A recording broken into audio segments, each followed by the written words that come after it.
everyone and welcome back to my channel. For those of you that haven't been here before, my name is Hattie. I'm a UK based anime figure collector and cosplayer.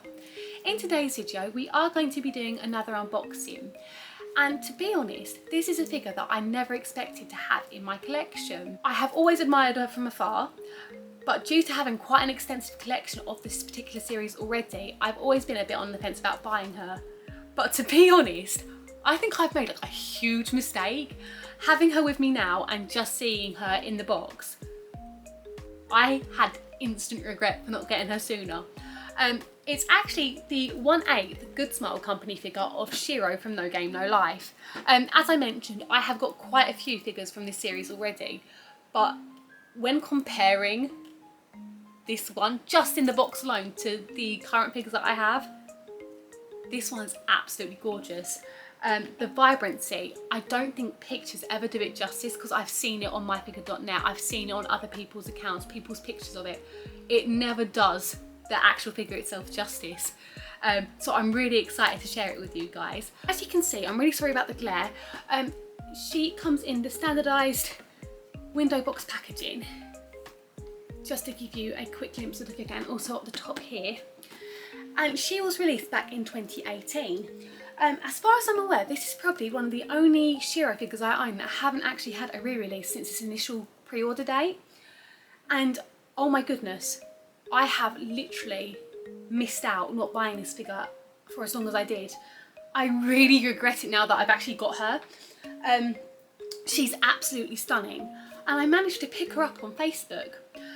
For anybody that is new to figure collecting, or even if you have been figure collecting for some time, one of my biggest ever tips is look on your social media, look for groups, look for pages, even on Marketplace itself on Facebook. You will be really surprised about what you can actually pick up. And this was actually one of mine. Some of my rarest figures that I've got in my collection I have actually managed to get from these groups.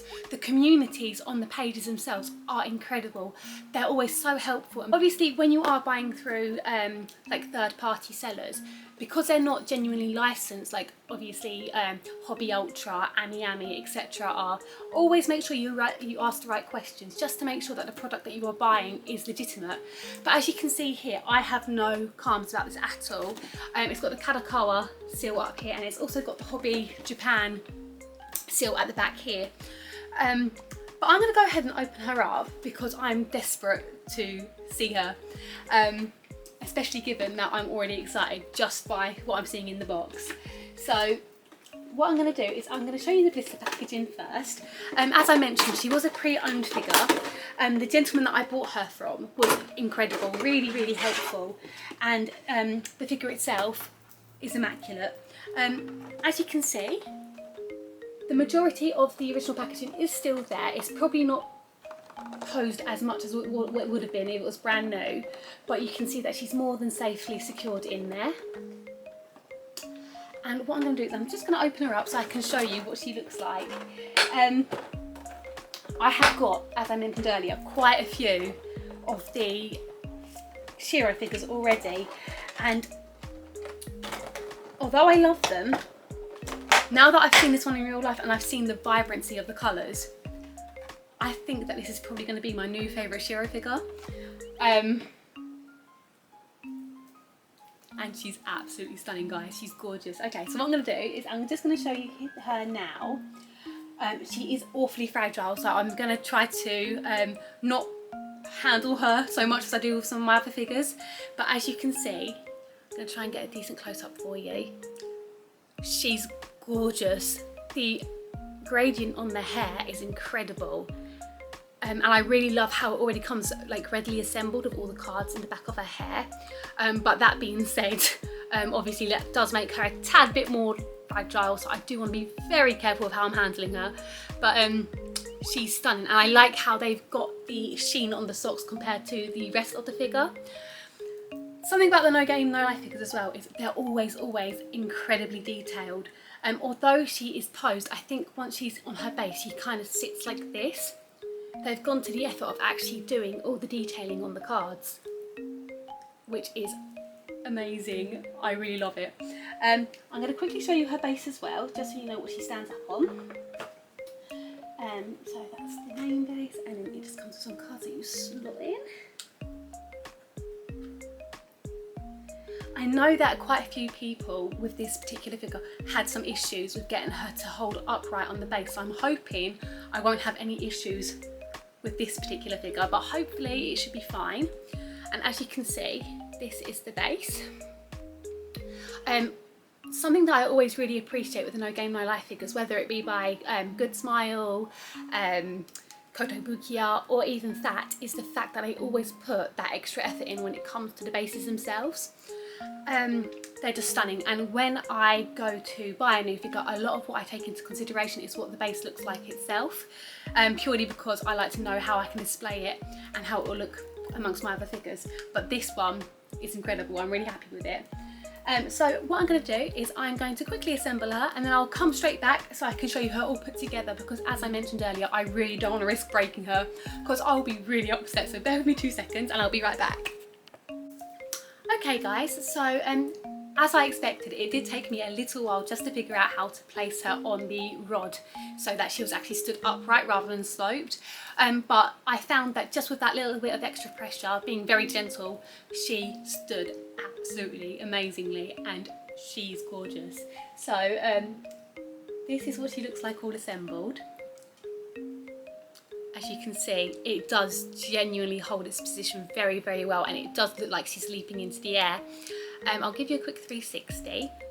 I was very worried about the iron rod because I was like, what if you can see it from where she's posed? But to be honest, the arrangement of the cards and the chess pieces on here make it so that you can't actually see this rod from where she's being stood.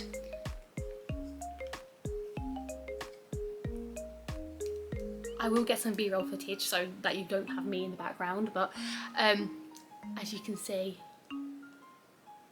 she's gorgeous. And one thing I love, a big thing with figures for me, if they've got a blep tongue, I will buy it. I am so close, like this close to ordering the Toga figure that's recently come out. I will put a picture up here. Not because I'm a massive fan of My Hero Academia, but because she has got the most legendary blep face I've ever seen on a figure. And I need it, it's super cute. But that being said, Shiro actually has one as well. It's pretty hidden because obviously she's got the card hiding it. But it's super cute, and I am totally soft for anything with like a cute little face. So I'm super happy with this.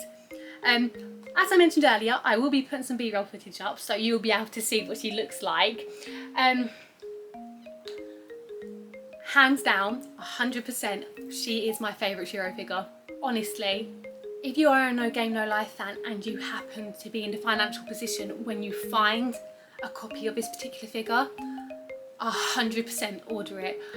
I do not regret it at all. If anything, I regret delaying it as much as I have until getting her. She's stunning. With my Kotobukiya Shiro, as much as I love her, there was quite a bad lot of quality control issues with the top of her head. It wasn't just me, it was just that the strands were kind of divided and they didn't slot in quite as well as what I was expecting. But I know a lot of people had the same issue as me. But in all fairness, you can't see it when she's displayed, so I'm not too upset. She still doesn't beat the Shuvi Kotobukiya figure. That's probably my all-time favourite figure out of my collection. I adore it. But to be honest, she is a very big contender. She is gorgeous. So if you do ever get the chance to get her, I would go for it, absolutely 100%. Hopefully one day, whether it be Good Smile, Kotobukiya, F-Nex, anybody, a freaking bunny, I wouldn't even mind that at this point. I'm hoping that at some point they will give us a Sora scale. There is 2 main characters in No Game No Life, but it just seems to me that Sora is constantly overlooked. But for now, I guess I'm just gonna have to make do with this an android. That pretty much rounds up today's video, guys. I do really hope you enjoyed it, and thank you for watching if you have gotten this far. Let me know what you think of this figure in the comments below. If you've got a No Game No Life collection, let me know what you think compared to your other figures. I'd love to know what you think.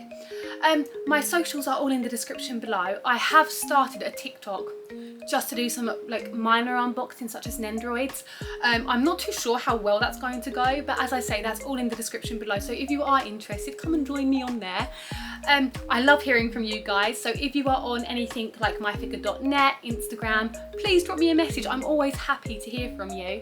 I've actually made quite a few friends since making this this channel, and it's been amazing like getting to know you guys. So yeah, take care of yourselves guys, and I will see you in the next video. Bye bye.